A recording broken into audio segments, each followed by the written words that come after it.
Oui, j'en ai discuté un petit peu avec une personne que je côtoie fréquemment, puis un de ses, un de ses points pour, disons, pour le 5G, ce qu'on me disait, c'est que ça allait être des petites boîtes, donc ça allait émettre moins de fréquences, disons, moins d'intensité de fréquence que si, disons, on plantait une grosse tour, mettons, à un nombre de mètres X, puis qu'on doit en mettre un certain nombre. Donc, les petites boîtes, c'est vraiment moins dommageable si on en met partout que si on met une grosse tour avec plein de, comme une intensité de fréquence gigantesque.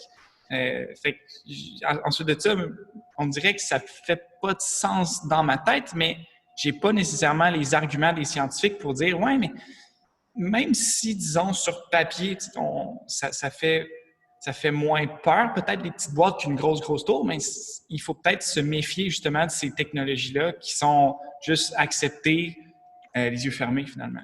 Oui. Et vous avez en boîte votre ami parce que c'est exact que sur une petite tour qui va avoir devant votre maison, l'énergie qui va être émise par ça est plus petite.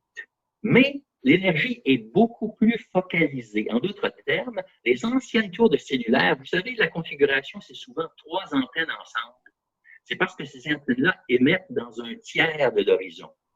Donc, en quelque sorte, c'est un broadcasting, c'est une émission globale. Avec le 5G, ce sont des petites boîtes de pizza avec un grand nombre d'éléments qui sont des dipôles. Ça, c'est une technique militaire qui permet d'orienter des faisceaux de radiation de manière très précise.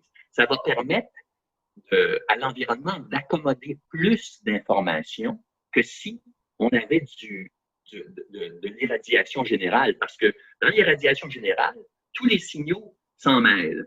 Avec une focalisation, on peut avoir en quelque sorte une certaine isolation entre un signal et un autre. Mais en focalisant, l'intensité est plus grande.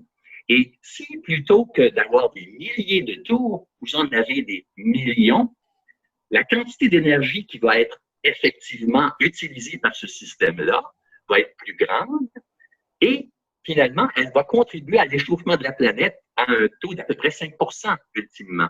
En d'autres termes, c'est pas acceptable le 5G non seulement du point de vue de la santé humaine, c'est pas acceptable non plus du point de vue du réchauffement climatique. Puis côté santé humaine, en fait, quels seraient les dommages biologiques que ça peut nous causer comme directement?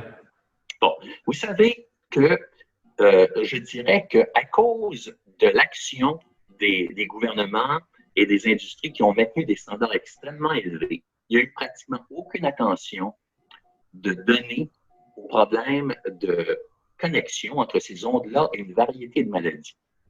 La seule chose qui a été, malgré tout, cherchée, c'est le cancer. Parce que le cancer, c'est un gros mot.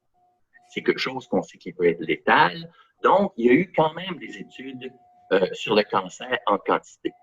Les résultats de ces études-là nous montrent que les systèmes cellulaires-là augmentent les taux de cancer, que si vous avez un cancer et que vous vivez tout près d'une tour de cellulaire, vous avez 45 de plus des chances d'en mourir.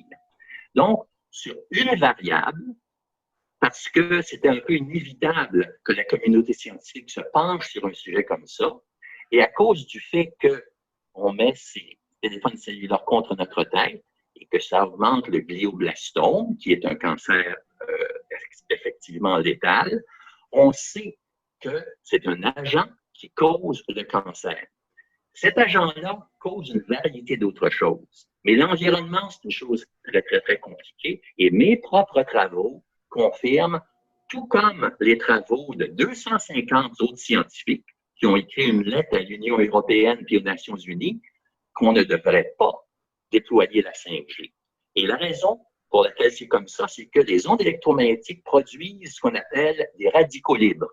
En anglais, c'est dit Reactive Oxygen Species.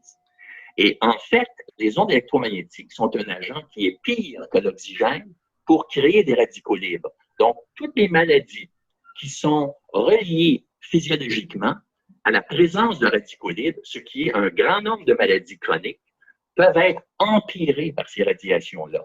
Et c'est pour ça qu'on voit que certaines maladies ont augmenté de manière absolument compatible avec l'augmentation du nombre de téléphones cellulaires dans la société.